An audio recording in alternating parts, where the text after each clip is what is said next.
Welcome back, traveler. Find yourself somewhere comfortable, let your breathing slow, and allow yourself to drift with me into the world of ancient Greece once more. Tonight we return to the hero Hercules, who has already proven himself through 7 impossible labors. But his journey is far from over, and the tasks ahead grow darker still. The sun was setting over Turin's when Hercules returned from his 7th labor, the capture of the Cretan bull. King Eurystheus had cowered as usual, hiding in his bronze jar while the magnificent beast was paraded through the city streets. But when the bull was released to roam the plains of Marathon and Hercules stood once more before the palace, the king's voice rang out with barely concealed malice. The 8th labor, Eurystheus proclaimed, would take Hercules far to the north, beyond the civilized lands of Greece, to the wild shores of Thrace. There, in that distant and dangerous country, ruled a king named Diomedes, son of Ares, the god of war. This king kept a stable of horses unlike any others in the world, 4 mares of extraordinary strength and beauty, their coats gleaming like polished bronze in the sunlight. But these were no ordinary horses, for they fed not on grain or grass, but on human flesh. The task was simple in its stating, as all of Eurystheus's commands were. Hercules must travel to Thrace, capture the man-eating mares of Diomedes, and bring them back alive to Turin's. The king smiled as he gave this order, knowing full well the reputation of both the horses and their master. Many heroes had ventured to Thrace seeking glory, and many had ended their days in the troughs of Diomedes's stable. Hercules accepted the labor without protest, as he had accepted all the others. His debt to the gods required completion of 10 tasks, though some whispered it might become 12 before his penance was complete. He gathered his weapons, his club of olive wood and his bow, and set out on the long road north. But this time he would not travel alone. In the city of Thebes, Hercules found a young man named Abderus, the son of Hermes. Abderus was known for his gentle nature and his skill with horses. He had trained the finest steeds in all of Greece, and his touch could calm even the most spirited stallion. When Hercules explained his task, Abderus did not hesitate. He admired the hero greatly and wished to prove his own courage. Despite Hercules's warnings about the danger that lay ahead, the young man insisted on joining the journey. Together they traveled north, crossing the familiar lands of Greece and moving into territories less known. The roads became rougher, the villages fewer and farther between. The people they encountered spoke in different dialects, worshipped different gods, and viewed strangers with suspicion. But Hercules's reputation preceded him even here, and doors opened, if cautiously, to the great hero and his companion. As they walked, Hercules told Abderus stories of his previous labors.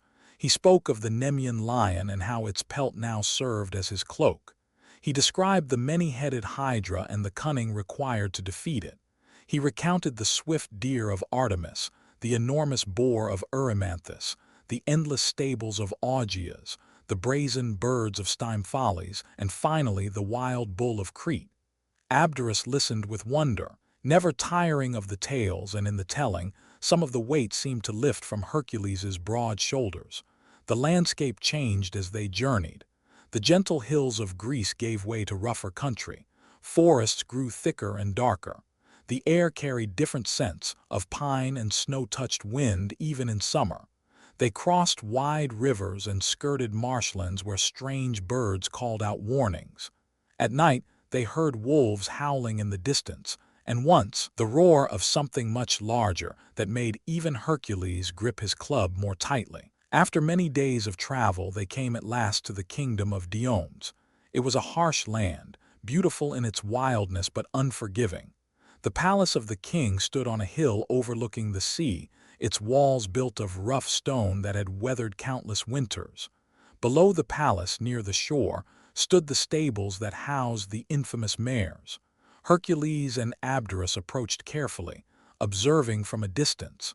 The stables were built like fortresses, with high walls and heavy gates. Guards patrolled the perimeter, rough-looking men who carried themselves like warriors. From within the compound came sounds that chilled the blood. Neighing, yes, but also screams. Whether from the horses or from their victims, it was impossible to say. The hero knew that a direct assault would be difficult.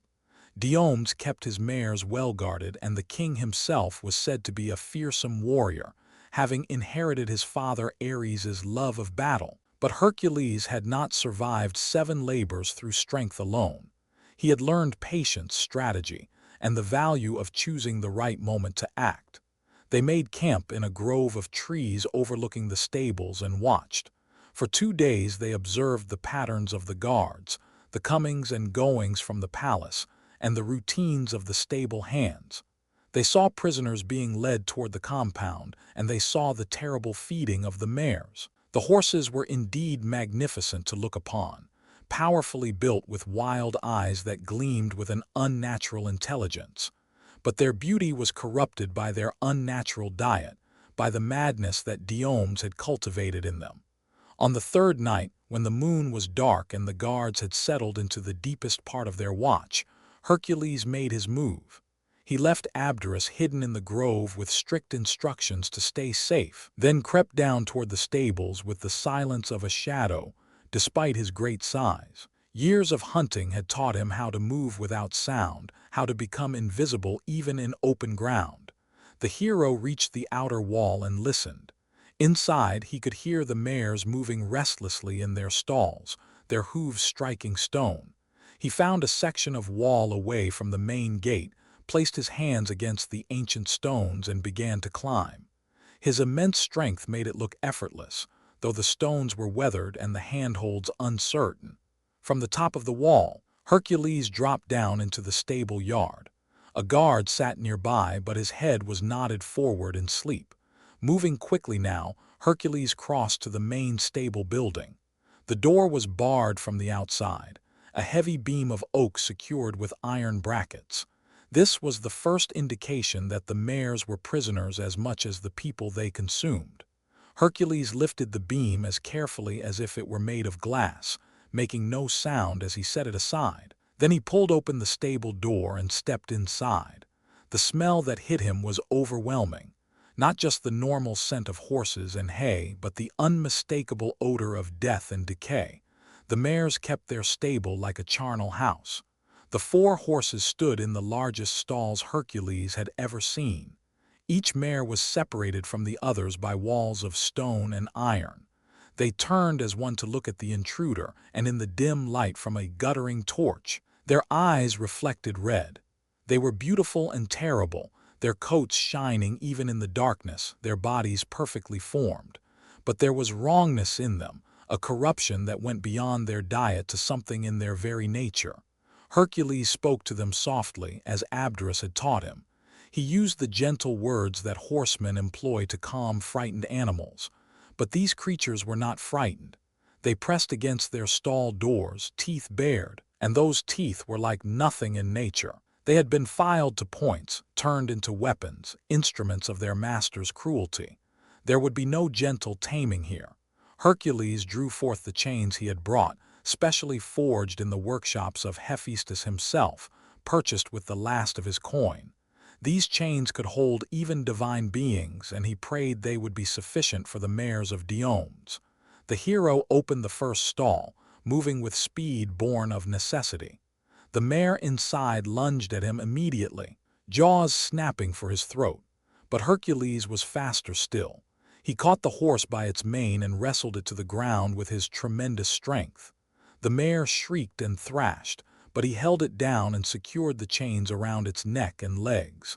The metal of the divine chain seemed to have some calming effect, or perhaps the mare simply recognized a strength greater than its own. One by one, he repeated the process with the other 3 mares. Each struggled and fought, but each was overcome and chained.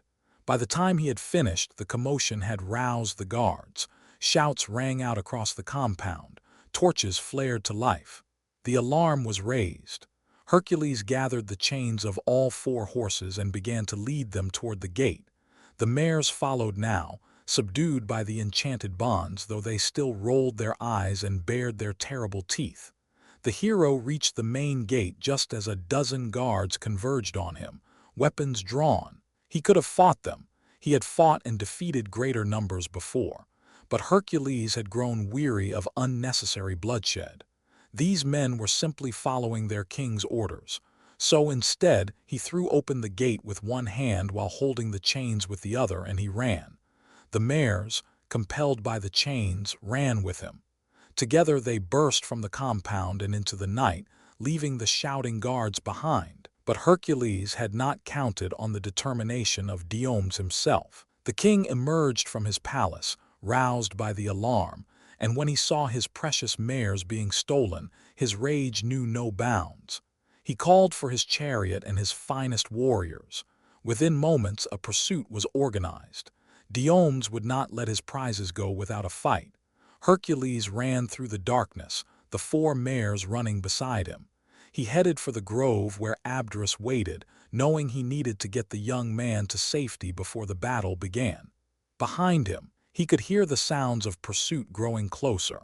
The thunder of hooves and wheels, the battle cries of warriors eager for blood. He reached the grove and found Abderus waiting anxiously. The young man's eyes widened at the sight of the magnificent, terrible horses. Hercules thrust the chains into Abderus's hands and gave him urgent instructions. Hold the chains. Keep the mares here. Do not release them under any circumstances. He would return as soon as he had dealt with Diomedes and his warriors. Abderus nodded, his face pale but determined. He took the chains and wrapped them around his wrists, feeling the strange power in the metal. The mares stood surprisingly quiet now, almost docile. Perhaps they were merely tired from the run. Perhaps the chains held more magic than was visible. Whatever the reason, they seemed calm enough that one person might manage them, at least for a short time. Hercules gripped his club and turned to face the approaching enemy. Diomedes arrived with 20 of his best warriors, all mounted, all armed with spears and swords. The king himself was a fearsome sight, tall and broad like his divine father, with eyes that burned with fury. He saw Hercules standing alone and smiled a terrible smile. The battle that followed was brief but fierce. Hercules fought with all the skill and strength he had acquired through his labors. He struck down warrior after warrior, his club swinging in great arcs that no mortal could withstand. Diomedes himself proved to be the greatest challenge, fighting with a ferocity that indeed seemed to come from the god of war. But even the son of Ares was no match for the son of Zeus. When Diomedes fell, struck down by Hercules' club, the remaining warriors fled into the night. The battle was won. Hercules stood breathing heavily, surveying the fallen, feeling the familiar weight of sorrow that always came after such violence. He turned back toward the grove, eager to collect Abderus and the mares and begin the long journey home. But something was wrong. He could hear the horses making strange sounds, excited sounds. He began to run, a terrible premonition filling his heart. He crashed through the trees and into the clearing where he had left his young companion. The scene that greeted him would haunt Hercules for the rest of his life. The chains lay on the ground, empty. The 4 mares stood in a circle, and in their midst lay Abderus. The young man had made some mistake, or perhaps the enchantment of the chains had worn thin, or perhaps the horses had simply been clever enough to deceive him into loosening his grip. Whatever had happened, the result was clear and terrible. Hercules roared with grief and rage. He drove the mares away from Abderus's body and gathered the chains once more, securing the horses with hands that shook with emotion. Then he knelt beside his friend, his companion, the gentle youth who had only wanted to help. There in that grove under the stars of Thrace, Hercules wept. He wept for Abderus, for the cruelty of the task he had been given, for all the suffering his labors had caused to innocent people. The mares of Diomedes stood quietly now, as if even they recognized the enormity of what had occurred. When dawn came, Hercules built a funeral pyre worthy of a hero. He laid Abderus upon it with all the honor and ceremony he could manage. As the flames rose toward the sky, he made a vow that this place would not be forgotten. He would ensure that a city rose here, bearing the name of Abderus, so that people would remember the young man's courage and kindness. The journey back to Turin's was long and lonely. Hercules led the 4 mares south, retracing the path he and Abderus had walked together in happier times. The horses followed quietly now, their wildness seemingly broken. Some say the death of Diomedes had released them from whatever curse or conditioning he had placed upon them. Others say that grief has a magic of its own and that Hercules' sorrow had somehow transformed them. Whatever the truth, by the time Hercules returned to King Eurystheus, the mares were docile as lambs. The king emerged from his palace to inspect them, disappointed perhaps that they seemed so ordinary now. He commanded that they be released on the slopes of Mount Olympus, to roam free. There, it was said, they eventually returned to eating grass and grain, and their descendants became the finest horses in all of Greece, swift and strong but no longer touched by madness. Hercules stood before Eurystheus and reported the completion of his 8th labor. He did not mention Abderus by name to the king, for he knew Eurystheus would not care. But in his heart, the hero carried the memory of his young friend and the weight of another life lost in service to these endless tasks. True to his word, Hercules later returned to Thrace and helped to found the city of Abdera, named in honor of Abderus. A great tomb was built there and games were held each year to celebrate his memory. It was small comfort, perhaps, but it was what Hercules could offer. And so the 8th labor came to an end. Hercules had captured the man-eating mares of Diomedes and brought them back to Turin's as commanded.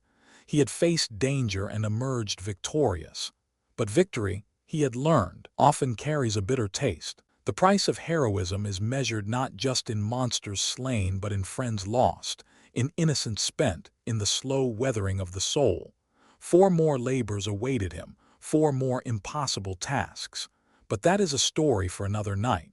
For now, let us leave Hercules standing in the palace courtyard, the chains of the mares finally released from his hands, his eyes looking toward distant horizons where new challenges waited. Let us honor the memory of Abderus, the gentle horseman who gave his life in service to a hero's quest. And let us remember that even the greatest heroes carry wounds that never fully heal, and that courage often means continuing forward despite grief. Rest now, traveler. Let these ancient stories wash over you like gentle waves. The heroes of old faced their trials with strength and endurance, and in their struggles we find echoes of our own. May their journeys bring you peace, and may your own sleep be deep and dreamless. Until next time, safe travels through the realm of myth and memory.